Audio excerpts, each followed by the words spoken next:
Today's muscle is the iliopsoas. The iliopsoas is a very important muscle when you have pain going here or vertically in your mid-back.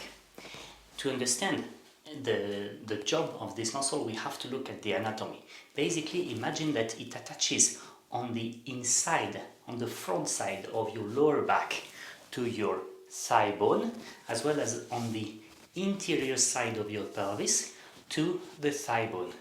Therefore, you see, when you shorten it, you will bring both the pelvis and the lower back in direction of your thigh.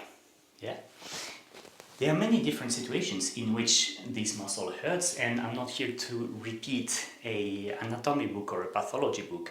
I'd like to tell you about 3 situations which I find very commonly in the clinical practice. One situation is people who do crunches wrongly. When you do the crunches, you know, the abs like this.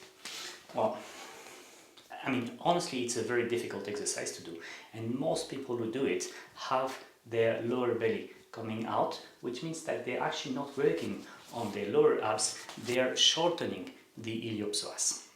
So doing crunches in a wrong way is a first source of creating pain there. A second source is when you sit for too long. I mean, pain in the iliopsoas is the truck driver pain, but it can also be the guy who drives long distances, etc. Because as soon as you sit for a long time, you shorten the iliopsoas. And you know, in an office, you could be standing every 30 minutes or so. But when you drive a truck, well, good luck to stand every 30 minutes. So this type of pain is the truck driver pain, but it also is for office workers who sit for too long, etc. Third situation, extremely common as well, when you have a hollow back. When you have a hollow back, well, this muscle is shortened at least 16 hours a day, and maybe even more if you sleep with a hollow back, for example, because you sleep on your belly. Most people tell me, well, you know, but I can't change that. I was born with a hollow back. Wait a sec, be careful with born with. I mean, that you always knew yourself like this is one thing, that you're born like that is another thing. And even if your parents, your mom, your dad, or whoever, was with a hollow back, nobody says that it's an anatomy thing.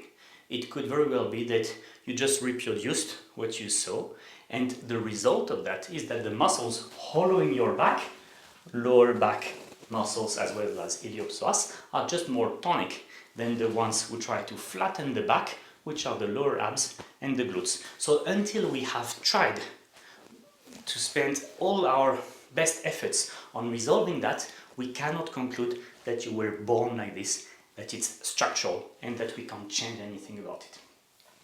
Okay, that is for, say, the pathomechanics. Now, what do we do when we have pain in the iliopsoas? Well, we try to stretch it.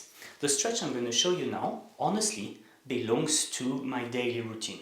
It's a very important stretch for everybody. How do we do this stretch? This stretch is done lying down on your bed, on the edge of the bed. You see, the trick is, if you go too far forward, you'll fall during the stretch. If you go too far back, your leg cannot go down enough. So you need to really find, the corner of the mattress or something like this. And you go lie on the back, you can put a pillow if you like, no problem. And you see, I'm adjusting my position, pulling one knee back and letting the other heel go far away from my hip, go far away and go down actually. Yeah? You will often see this exercise with the knee pulled really towards your chest. I don't think that it adds a great value. Further, it shortens the muscle that you're not stretching, so actually I don't see the point so much. You can also try to move your heel a bit to the inner side of your body to see if you feel the stretch more. That will stretch a bit different fibers, and when you come back, you just let go, shake your leg a bit, and we're good. Remember that stretching your muscle is extremely important, but not shortening it is even more important. Therefore, work really on the perpetuation factors, which were doing crunches wrongly or other type of abs exercises wrongly, sitting for too long, and standing with the hollow back. Standing with the hollow back is a whole topic per se in module 2 of the 10 weeks online back saving program. I mean, the how to position your pelvis when you stand is a topic which I cover over 5 or 6 lessons. So it's not just like that you're going to learn how to have a healthy standing posture, but bear in mind that it is your goal and I am here to teach you if you like to.